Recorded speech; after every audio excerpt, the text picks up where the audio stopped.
اهلا بيكم في حلقه جديده من حلقات المزيكاتي. حلقه النهارده من سلسله الميكس والماستر، وهعمل لكم النهارده ميكس للفوكال. طلبها ناس كتير مني الصراحه. يلا بينا نشوف بعمل الميكس الفوكال ازاي بس بعد الفاصل الموسيقي. ازاي ان انت تعمل ميكس للفوكال باستخدام الكيوبيز؟ الاول عاوزين نسمع التراك بتاعنا ده. تراك اسمه مليون دريمز. بطلة التراك ده او الريكوردينج ده هي بيري. هسيب لك اللينك بتاعها عشان تسمع صوتها. تعالوا نسمع الحتة اللي اتسجلت.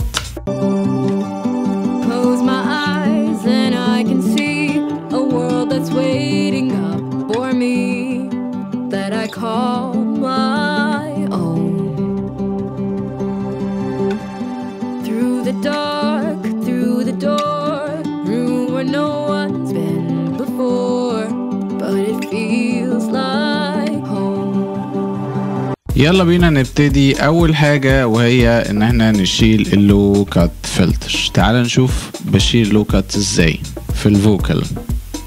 Close my eyes and I can see a world that's waiting up for me that I call my own. Through the dark, through the door, through where no one's been before. But it feels like home. حلو جدا. انا سامع الصوت كده طالع طبيعي مفيهوش اي حاجه خالص. شويه الحاجات الاي كيو دول انا مظبطهم كده. تعال نشيلهم وتعال نسمع تاني. Close my eyes and I can see a world that's waiting up for me that I call my own. Through the dark, through the door. اعتقد واضحة قوي قوي قوي قوي. صوت هبو كده مالوش لازمة وخاصة مع المزيكا. فدي اول حاجة بتتعمل وهي اللو كات فلتر. هنا عكس الجيتار مش هنشيل الهاي كات فلتر. ليه؟ لان الهاي كات فلتر ده هو البريزنس والوضوح واللي فيه ديتيلز بتاعت الفوكال وخاصة الفيميل. تعالوا كده نجرب كده فور فن بس نشوف الهاي كات فلتر هيعمل ايه. Through the dark, through the door, through where no one's been before, but it feels like home. خدت بالك لما شلت شوية حتى لو كان شوية كان بسيطة الصوت كويس وواضح ومفيهوش أي مشكلة، لكن في شوية حضور كده ديتيلز مكانتش موجودة. تعال نجرب تاني ونسمع. Close my eyes and I can see a world that's waiting up for me that I call my own. Through the dark, through the door. اكيد وصلت لك المعلومة وهي الحتة دي حاول تسيبها وتتعمل فيها شوية EQ بسيطة جدا بس مش من الكونسول. هقول لكم عليها برضو قدام. تعالوا نشوف بقى الاكيوز اللي انا كنت عاملها. ادي اول واحد ده خاص باللو وهو برضو انا واكل اللو بس مزود سنة بسيطة فوق في اللو. ده ليه؟ ده انا شلت صوت اللو اللي ملوش لازمة وعملت زي فريكونسي محددة من الحتة الفلانية للحتة الفلانية، وعاوز الحتة الاخرانية اللي بعد اللي انا نظفتها بعد التنظيف تعلى شوية تدي صوت بيز، فبالتالي هيبقى الصوت النظيف هو ده اللي انت ايه بتشكله. تعال نشوف كده.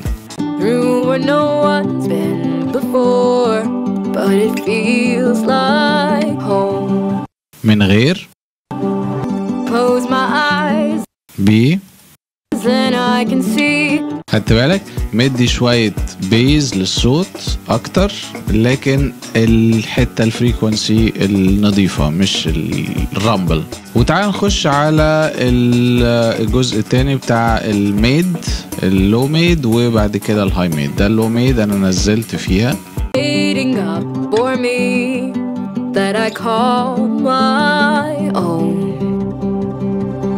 سبب ان انا نزلت في الحتة دي. تعال نعرف دلوقتي. تعال نعلي ده الفريكونسي ده. تعال نعملها نارو كده. وده دايما معظم الحاجات اللي انا بستخدمها. الاول بقوم جاي عامل بوينتنج كده لحتة تريجرز معينة واشوف الصوت غريب. تعالوا نشوف كده. through the dark, through the door, through where no الصوت كده تحس ان هو مخنف طالع من كوباية، في حاجة مش مظبوطة. تعال نسمع. one's been before, but it feels like home. خدت بالك؟ تعال بقى نشيل الصوت ده. Close my eyes and I can see a world that's waiting up for me that I call my own. Through the dark, through the door, through where no one's been before, but it feels like home. Close my eyes and I can see. حلو جدا، مش موجودة. تعال نشيل اللو ميد ونجرب كده. A world that's waiting up for me that I call my own. Through the dark, through the door, through where no one's been before, but it feels like home. Close my eyes and I can see a world that's waiting up for me that I call my own. Through the dark, through the door, through where no one's been before. ده بالنسبة لللو ميد. تعال نخش في الهاي ميد فريكونسي. But it feels like home.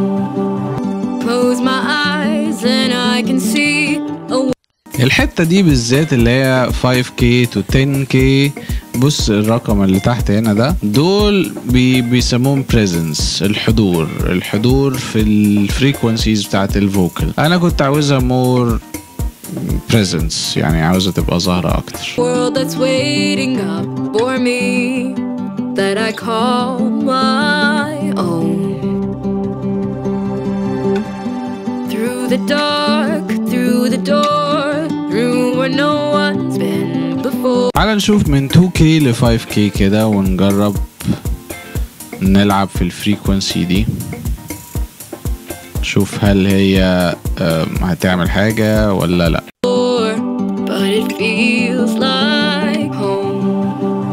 Close my eyes and I can see a world that's waiting up for me that I call my own. Through the dark, through the door, through where no one's been. الصوت هنا كده بقى مور ان اكتر لما شلت الحتة الصغيرة دي ما بين 2K وال 5K. اوكي تعال نخش على الهاي. الهاي ده اللي هو اخر واحدة خالص في ال 10K to 20Ks. Before, but it feels like home. Close my eyes and I can see a world that's waiting up for me that I call my own. حلو، ده البيزك اي كيو. اوكي ده يعني بدايات الاي كيو زي ما تقول كده، اللي هشكل بعديها حاجة تاني، الخامة التانية اللي انا طلعت منها بالصوت الاصلي عشان نوديها لحتة تاني. رقم 2 الاي كيو التاني اللي انا بحب دايما استخدمه، وهو من شركة فاب فلتر. ده ديتيلز بتاعته حلوة قوي قوي قوي قوي. اسمه برو Q3. يلا بينا تعالى نشوف كده هنا الفريكونسيز اللي طلع لنا في الفوكال شكلها عامل ازاي، ونقدر نطلع منها بشكل تاني عامل ازاي. Through the dark, through the door, through where no. زي ما قلت لك قبل كده، ميزه في البرو Q3 ده ان شايف سايب لك كده شويه بوينتس، تريجر بوينتس، يقول لك دول صوتهم مش مظبوط، فيهم حاجه، حاول تلعب فيهم شويه، زي البيس فريكونسي والهاي ميد واللو ميد والهاي. في حاجات كتير قوي لازم نخش نظبطها. تعال نجرب نشوف البيس فريكونسي واللي هو 246 هرتز. تعال نسمع كده. No one's been before, but it feels like home. Close my eyes and I can see a world that's waiting up for me that I call my own. يعني بالنسبة للصوت الفيميل انا مش شايفها وحشة، خليها. Through the dark, through the door, through where no one's been before, but it feels like home. Close my eyes and I can see a world that's waiting up for me, that I call my own. Through the dark, through the door, through where no one's been before, but it feels like home. Close my eyes and I can see a world that's waiting up for me, that I call my own. Through the dark, through the door, through where no one's been before, but it feels like home. اعتقد ان كده طلع الصوت يعني بص متأستك. في شوية برضو لو كات كده عاوزين يتشالوا، حاسس كده ان هم ايه يعني همش اي تلاتة لازمة. يلا بينا. And I can see a world that's waiting up for me, that I call my own. طيب انا عملت ازاي الشكل العجيب ده؟ بص يا سيدي، عملت تريجر بوينت في الاي كيو ودوست على السهم الصغير ده، طلع لي شيبس، قمت جاي اخترت اللو كات، وبعد ما اخترت اللو كات في هنا الرقم اللي تحت ده نزل منه كذا اختيار، اخترت 96. ده بيدي فجأة كده، ما بيعملش الكيرف الصغيرة دي. Through the dark, through the door, through where no one's been before, but it feels like home. Close my eyes and I can see a world that's waiting up for me, that I call my own. حلو جدا. طيب انا مرضي من الصوت ده، تمام جدا، مرضي وزي الفل. يلا بينا على الخطوة التانية وهي الكمبريسور. تعال نرجع تاني للشانل ستريب بتاعتنا في الكونسول بتاع الكيوبيز اللي هو حرف الاي ده، هتدوس عليه، ده الاي كيو بتاعنا اللي احنا ابتدينا بيه. وبعد كده في عندنا حاجة تانية جنبيها اسمها شانل ستريب. اول حاجة الاي كيو، بعد كده الكمبريسور، وفي بقى اي حاجة تانية انت ايه عاوز تضيفها. انا ضايف هنا الكمبريسور، تعالوا نشوف الكمبريسور ده.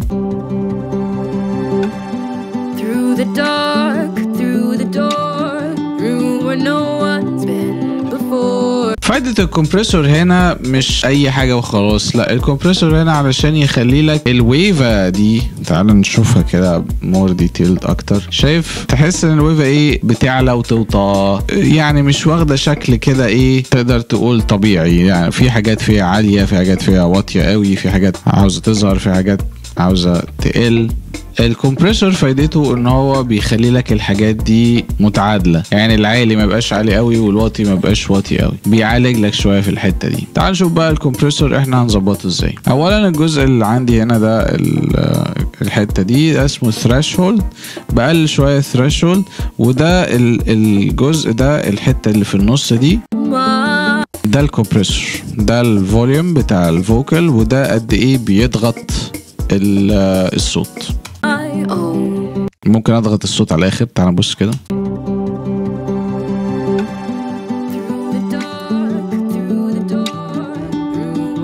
خدت بالك بيعدي بسيط قوي. تعال نظبطها واحده واحده كده، نعلي سنه سنه.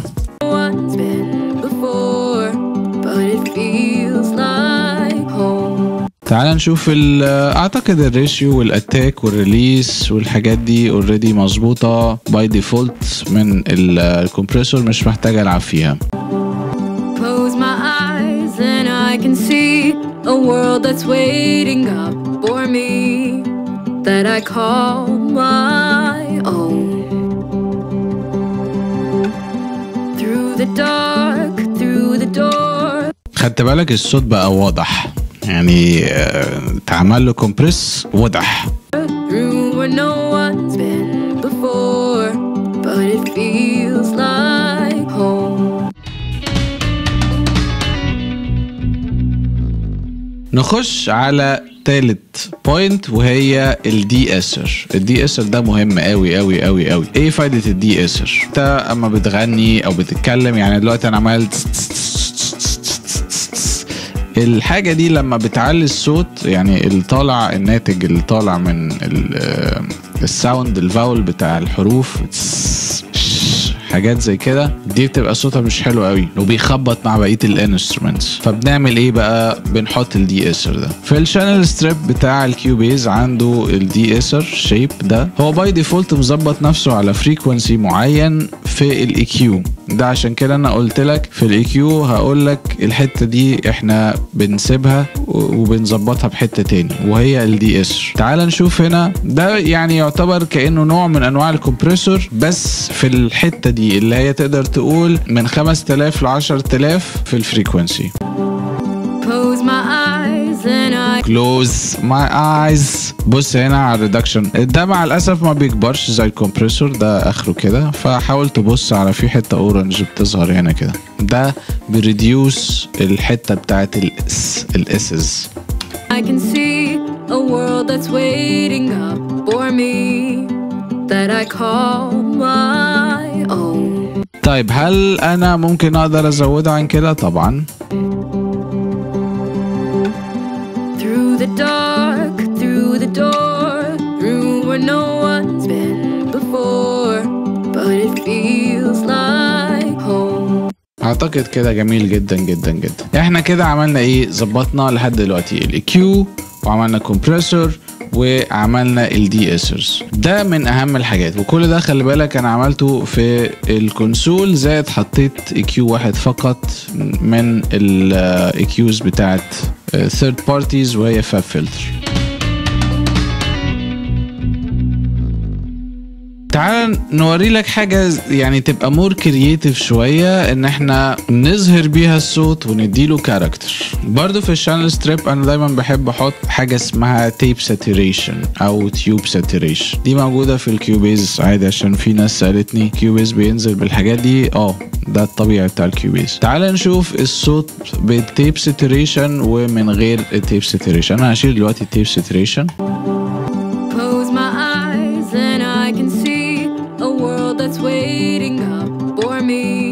تعال احط دلوقتي التيب ساتوريشن. وضحتها اكتر. التيب ساتوريشن ده عبارة عن ايه؟ عبارة عن ان انت كأنك بتستخدم مايك في تيوب وبتعديه على جهاز تيب، زي الحاجات بتاعت الريكورد بتاعت زمان. بيديله مور وورمث ويديله سنة زي اوفر دريفن ديستورشتد ساوند، زي حاجة كده فريكوانسي زياده، مور كالرفول للفوكال بتاعك. فبيديله مور بريزنس اكتر، يعني بيزقه لقدام من غير ما تعلي انت الجين خالص. انا ما جيتش ناحيه الجين بتاعي ما بين ماينس 5 وماينس 10، يعني تقدر تقول ماينس 8 مثلا ولا حاجه. دي من ضمن التريكس اللي انت تعملها تخلي الصوت واضح، ان انت تحط تيب ساتوريشن. نخش على النقطة اللي بعد كده، وهي حاجة third party من شركة ويف، هي اسمها فوكال رايدر.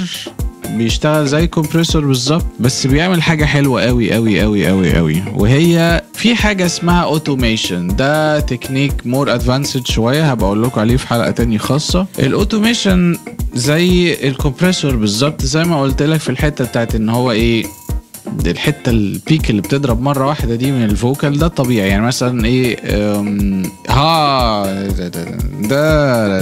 ده كده. فالحته اللي بتخبط جامد فوق قوي دي انت لازم تظبطها بالاوتوميشن. في الفوكال رايدر ده بيظبطها لك تلقائي، انت بس بتظبط له الثريشولد بتاعه هنا وهنا، بحيث ان هو ايه، الجزء العالي يخليه ينزل، بس ينزل لحته معينه، ولما يطلع لحته معينه. تعال نشوفه كده مع بعض عامل ازاي. وطبعا برضو زي اي برنامج تاني في بريسيتس موجوده، احنا فاست رايدر. تعال نشوف بقى ده. A world that's waiting waiting up for me. واخد بالك هو بيتحرك لوحده. بيتحرك ازاي؟ بناء على ايه؟ بناء على البيكس بتاعت الويفز اللي موجودة هنا يمين وشمال. تعالوا نشوف كده ايه هيشتغل ازاي، وبص كده معايا على الويفاية وركز هنا على النوب ده بيتحرك ازاي. Close my eyes and I can see a world that's waiting up for me that I call my own. تعالى نجرب نفس الحتة دي كده بالظبط ونقفل الرايدر ده. Close my eyes and I can see a world that's waiting up for me. تحس ان هو not balanced برضو، still not balanced. فتعالوا كده ايه نجرب نشغله ونجرب نقعد نلعب فيه شوية. ده احنا هنا اسمه فاست رايدر. تعالى نشوف هنا بقى مثلا سلو ولا اللو رايدر. اللو رايدر ده في اللو ريجستر اللي هو الحاجات اللي تحت خالص بقى، اللي هي الصوت واطي، الحتت بيكس بتاعتها بتبقى ايه زي كده مثلا، حتة صغنططة كده كده. تعال نشوف هيطلعها ازاي. Close my eyes and I can see a world that's waiting up for me. يعني ده عمل دق ليه خالص، يعني نزله تحت خالص. طيب تعال نشوف هاي. تعال نشوف الهاي ريجستر. Close my eyes and I can see a world that's waiting up for me. عجبني جدا ده. خلي بالك من كلمة for me، بص كده عليها تاني هنا مع الرايدر ده. Close my eyes and I can see a world that's waiting up for me. خدت بالك for me عملها ازاي؟ طب تعالى نشوف نقارنه بين ده وبين الفاست رايدر. تعال نشوف. Close my eyes and I can see a world that's waiting up for me. مش Close my eyes and I can see a world that's waiting up for me. تعال نشوف بقى الهاي. Close my eyes and I can see a world that's waiting up for me that I call my own. بقى مديلك مساحة كده تحس ان الدنيا مرتاحة، الصوت راكب مع المزيكا ومفيش حاجة بانشي في ودانك مؤذية. كده احنا عملنا لحد دلوقتي. تعال نراجع كده الإكيو، بعد كده الكمبريسور، بعد كده الفوكال رايدر اللي هو من شركة ويفز. طيب في حاجة تاني؟ طبعا في حاجات كتيرة قوي، منها ان انا بحط زي ليميتر، كومب ليميتر، كومبريسور ليميتر. الكمبريسور تاني برضو بيعمل تلميع بقى لكل الكلام ده كله، بيفخمه اكتر. والليميتر بيزود لك الصوت بالرينج اللي انت عاوزه، بالمساحة اللي انت عاوزها، من غير ما تلعب في النب بتاع الجين، ويخلوه لك بقى كده ايفن مع بعضيه. تعال نشوف عامل ازاي. ده برضو من شركة ويفز اللي هو بتاع الزرقاء الصغنططة دي. جود فوكال. تعال نشوف في واحدة تحت مكتوب عليها جود فوكال. يلا بينا. And I can see a world that's waiting up for me that I call my own.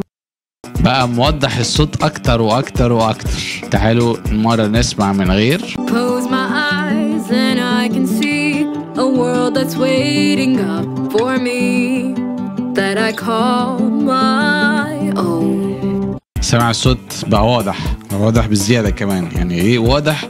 والوضوح بتاعه مش مؤذي للودان، مفيش حتت بتطلع وحتت بتنزل، مفيش حاجة مش طبيعية. ودي معظم الحاجات اللي بيستخدمها البروفيشنالز على فكرة. طيب في بيبتدي يظهر لي شوية حاجات كده ان هي عاوزة تتظبط اكتر في الاي. تعالوا نظبطها سوا مع بعض. Close my eyes and I can see a world that's waiting up for me that I call my own. Through the dark, through the door, through where no one's been before, but it feels like home. كده يبقى احنا خلصنا النقط الأساسية ان انت تعمل ميكس حلو للفوكال بتاعك. ده ميكس فقط، لسه ما عملناش شوية effects. تعال بقى نخش على المرحلة اللي بعد كده وهي ال FX. بص يا عزيزي، اولا الافكتات بتتوقف على حسب ذوقك الشخصي، ده رقم واحد. رقم اتنين بتتوقف على حسب التراك اللي معاك. يعني انت معاك تراك نوع معين ما ينفعش عليه حاجات ممكن انا اعملها في التراك ده، ممكن التراك اللي انت بتشتغل عليه ما تنفعش، ولكن في اساسيات وهي شوية نقط كده. وتعالوا نبتدي اول حاجة وهي الريفيرب. كان في فيديو كده اتفرجت عليه واتعلمت منه الصراحة ان هما بيعملوا الريفيربس بطريقتين على مدار التراك. اول طريقة وهي ان انت ازاي تعمل ستيريو وايد او ستيريو ايمج من تراك مونو باستخدام الريفيرب في الفيرسز فقط. ركز معايا في الفيرسز فقط. تعال نشوف كده ازاي. اولا بدوس رايت كليك، بقول اد تراك، بقوم جاي عامل اد اف اكس تو سيلكتد شانل، واقوم جاي عامل ستيريو. وهنا كده هو مختار الريفيرب وهو برو ار، ده برضو من شركة فاب فلتر. واعمل هنا اقوم جاي كاتب ريف مونو. اوكي، لازم بختار هنا مونو الاول، واقوم جاي دايس التراك. ادي الريفيرب بتاعي. اوكي، تعالى في التراك وتعالى نسمع صوت الريفيرب مع الفوكال عامل ازاي. And I can see a world that's waiting up for me that I call my own. الريفيرب كده كده طبيعي بيخلي صوت الفوكال مور ستريتش مور وايد، بس ده مونو، فالمونو مش هيعمل لك حاجة مفيدة. نسيت اقول لك لازم يبقى معاك هيدفون كويس عشان تعرف تسمع انا بعمل ايه. غير كده كل اللي انا بعمله ده بالنسبة لك يبقى نفس الصوت. Through the dark, through the door, through where no one's been before, but it feels like home. طيب تعال بقى نخش على التراك الجديدة، وهي ان انا ده الكونسول بتاعي وده الريفيرب اهو. اوكي، وده التراك الفوكال. Close my eyes and I can see. تعال بص بقى يا عزيزي ايه اللي هيحصل. الفوكال سنتر والريفيرب سنتر. تعال كده بقى لو رميناه يمين، بص هيعمل ايه. A world that's waiting up for me that I call my own. اسمع تاني. Through the dark, through the door, through where no one's been before, but it feels like home. تعال نسمع مع المزيكا. Close my eyes and I can see a world that's waiting up for me that I call my own. حلو جدا جدا جدا جدا جدا. مديله مور ايمج وصوت غريب جاي لك من الناحيه اليمين، ومخلي الصوت طالع حلو.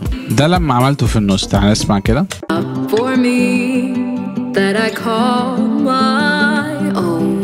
حس ان الفيرب مش موجود قوي، حس ان هو بيدي بس زي ديل كده صغير ورا الفوكال كده. نحط زي ما قلت لك الريفيرب على الناحيه اليمين او الشمال، مش هتفرق عشان ايه ما تلخبطش نفسك وتقول طب اشمعنى اليمين، طب ليه مش الشمال، عادي خالص مش هتفرق خالص. طيب هل بيسكت على كده؟ لا، بيعمل ايه؟ بيعمل EQ للريفيرب. يا ساتر يا رب، زي ما سمعت كده. يلا بينا نعمل EQ للريفيرب. وليه؟ لان الريفيرب بيبقى سايح بقى، خبط في حتت كتير وانا عاوز اشغل حته منه بس. كل اللو اند ده انا مش عاوزه خالص في الريفيرب. اللو كات بس هنا هنعملها بقى ايه الكيرف، شكل كيرف. Close my eyes and I can see. ولا عاوز الهاي لان الهاي هرش على الودان، بيسموها هاي كات فلتر. A world that's waiting up for me that I call my own. الصوت بقى نضيف. بعد كده بيقوم جاي حاطط عليها كومبريسور زي ما سمعت كده يا برنس. بس بيعمل الكومبريسور دي بطريقة جميلة جدا جدا جدا. ركز بقى معايا في الكام نقطة دي. اولا بيعملوا تريجر سايد تشين، بيخش على البتاعة دي اللي عامل زي الجير ده، وتقوم جايب الفوكال الاصلي، وتقوم جاي مفعل السايد تشين بتاعك. تعال نسمع كده. Dark through the door, through where no one's been before. اول ما الفوكال يسكت تبص تلاقي الريفيرب اشتغل. تعال نسمع. But it feels like home. Close my eyes and I can see. خدت بالك؟ ده تريجر حلو قوي قوي قوي قوي قوي قوي، وما يخليكش الفوكال بتاعك سايح طول ما هو ماشي في الدنيا سايح، لا يشتغل في حتة معينة ويقف في حتة معينة. A world that's waiting up for me. تعال نقفل بقى الريفيرب ده ونسمع الفوكال كده عادي. That I call my own. خدت بالك تحس ان في حاجة ناقصة. طب يلا نحط تاني.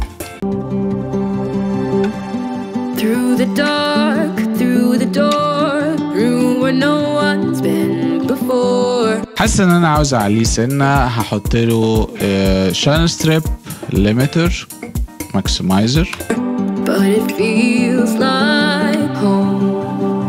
Close my eyes and I can see a world that's waiting up for me that I call my own. حلوة. هل احنا بنقف عند النقطة دي؟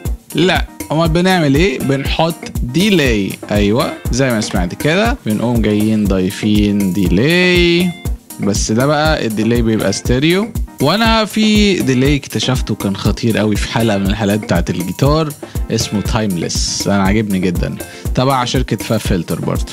تعالى نقوم جاي مسمينه ديلي، بس ده بيبقى ستيريو زي ما قلت لك. انا دايما بحب اكتب الشانل بتاعتي اذا كان ستيريو او ديلي، على الرغم ان هو بيبقى موضحها لي، بيبقى فيها زي الاتنين دايرتين دول او دايرة، بس انا بحب برضه ابقى متأكد يعني. طيب يلا بينا تعالى نسمع كده. Through the dark, through the door, through where no one. الديلي جامد قوي. جامد يعني كتير. تعال نشوف. بص انا ما فهمتش الديلي ده الصراحة، تعال نجرب بقى المرة دي يعني، نشوف ايه ده. احنا بنجرب مع بعضين. One's been before, but it feels like home. Close my eyes and I can see a world that's waiting up for me that I call my own. Through the dark, through the door, through where no one's been before, but it feels like home. Close my eyes and I can see a world that's waiting up for me that I call my own. Through the dark, through the door, through where no one's been before, but it feels like home. Close my eyes and I can see a world that's waiting up for me that I call my own. Through the dark, through the door, through where no one's been before, but it feels like home. حلو جدا كده. اللي انا عملته ده، انا كنت بوزع الديلي على الليفت والرايت، وكنت بظبط السرعة بتاعت الديلي، وظبطت الاي كيو بتاع الديلي. الصوت طالع حلو قوي. تعالوا نسمع كده مع المزيكا. Close my eyes and I can see a world that's waiting up for me. هعلي شوية الريفيرب الليفل بتاعه. هل انا اقدر اعمله تريجر برضو زي الكمبريسور اللي انا عملته في الريفيرب؟ طبعا. كل اللي انا هعمله اقوم جاي واخد دي كوبي بيست بس كده. شكرا، مع السلامة. That I call my own. في ريفيرب عندنا برضو انا ممكن استخدمه، بس ده ستيريو، نفس الفكرة بتاعت المونو، بس ايه اعملها ستيريو. ليه ده؟ انا هخليه بقى في الخلفية ورا شوية. يلا بينا تعالى نجرب. Through the dark, through the door, through where no one's been before, but it feels like home. تعالى بقى نشيل كل حاجة من اللي انا عملتها ونسمع الفوكال لوحده من غير بقى ولا شانل ستريب ولا ريفيرب ولا اي حاجة، ونشوف الحاجات اللي انا حطيتها عملت ايه. Close my eyes and I can see يا ساتر يا رب. هو فين الفوكال؟ a world that's waiting up for me that I call my own. يلا بينا. Through the dark, through the door. يا راجل حرام عليك. اتمنى عزيزي المشاهد والمتابع تكون استفدت من ان انت تعمل ميكس محترم للفوكس بتاعك او الفوكال بتاعك. ودلوقتي هنيجي للنقطة المهمة جدا، وهي الحاجات المهمة اللي تعملها علشان تعمل صوت حلو. وبعد ما عرفنا ازاي بعمل ميكس للفوكال، حابب اقول لك شوية نقط مهمة جدا. اولا تعالوا نقسم الدنيا كده ل3 محاور. المحور الاولاني وهو قبل التسجيل، وفي التسجيل، وبعد التسجيل. اول محور وهو قبل التسجيل. قبل التسجيل عاوزك ما تاكلش قبل ما تسجل فوكال بساعة ونص على الاقل، علشان تدي مساحة للدايفرام بتاع معدتك ان هو يتحرك بسلاسة وتقدر تجيب الهاي نوتس اللي انت نفسك تجيبها. النقطة التانية وهي حاول تتمرن كويس جدا قبل ما تخش تسجل. ما تضغطش على نفسك في التمرينات، اوصل لليفل او لحتة ان انت تحس ان انت صوتك خلاص كده تمام وجاهز للتسجيل. المحور التاني وهو في التسجيل نفسه. نبتدي بأول نقطة وهي ازاي تخش تسجل، تظبط الجين بتاعك ازاي. اولا ظبط المايك بتاعك وشوف المكان المناسب اللي انت هتسجل فيه، وبعد كده ابتدي غني الأغنية وشوف ظبط الليفل بتاعك على حسب الباور بتاعك اللي انت هتغني بيه. بس خلي بالك ان معظم الوقت بتبقى الاغنية متقسمة ل2 باور. تعال نقولها كده، الفيرسات دايما بتبقى اقل شوية في الباور، وفي الكورس ممكن يبقى الباور بتاعها اعلى شوية. فده معناها ان انت هتظبط الليفل بتاعك على مرحلتين. النقطة التانية وهي انا بحب اعملها دايما لما تيجي تسجل او حد تاني معاك هيسجل، بظبط سيكشن معين مثلا فلنفترض في الفيرس، واقوم جاي عامل لوب مكرره كذا مرة، وخلي الفوكال او انا لو انا اللي هسجل يكرر الحتة دي كذا مرة لحد ما احس ان ده اخر حاجة يقدر يوصل لها الفوكال سواء انا او غيري. والستيج اللي بعد كده ان انا بقطع، بشوف احسن بيرفورمانس او احسن اداء من الحتت اللي انا سجلتها، واقوم جاي مجمعهم على بعض وعامل الفيرس، وهكذا بشتغل على الكورس، وهكذا بشتغل على بقية الحاجات التانية. بس دايما بحب اظبط، علشان زي ما قلت لك في النقطة اللي فاتت الجين بيبقى مع الفيرسات مختلف عن الكورس. دايما بظبط الحاجات اللي كلها لو جين مع بعض، وبعد كده بسجل الكورس بجين تاني لوحده. وحاجة تانية بحب اعملها وهي ان انا بعمل ليفت ورايت دايما في الكورس. بسجل المونو اللي هو في النص، وبقوم جاي عامل ليفت ورايت، وممكن احط هارمونيز دبلينج وهكذا. دول دايما بيبقوا ايه، ليفت ورايت. الستيج التانية وهي بعد الغنى ازاي بظبط الافكت بتاعي والاي كيو. خلي بالك الموضوع بتاع الاي كيو ده مش ثابت، مش حاجة اساسية، لكن بيبقى فيه شوية اساسيات وهي اللو كات فلتر. ده بشيل جزء كبير قوي من الرامبل بتاع اللو بيز ده اللي هو يكاد يكون لا يسمع. بيبقى مثلا صوت مروحة، تكييف، صوت زنة سماعة، معرفش ايه، كل ده بيبقى في اللو فريكوانسي فبشيله. اما بالنسبة للاي كيو بتاع الفوكال نفسه فده يتوقف اذا كان ميل او فيميل، وكل ده بالسمع. النقطة التانية في بعد التسجيل وهي الافكتس، سواء ريفيرب او ديلي.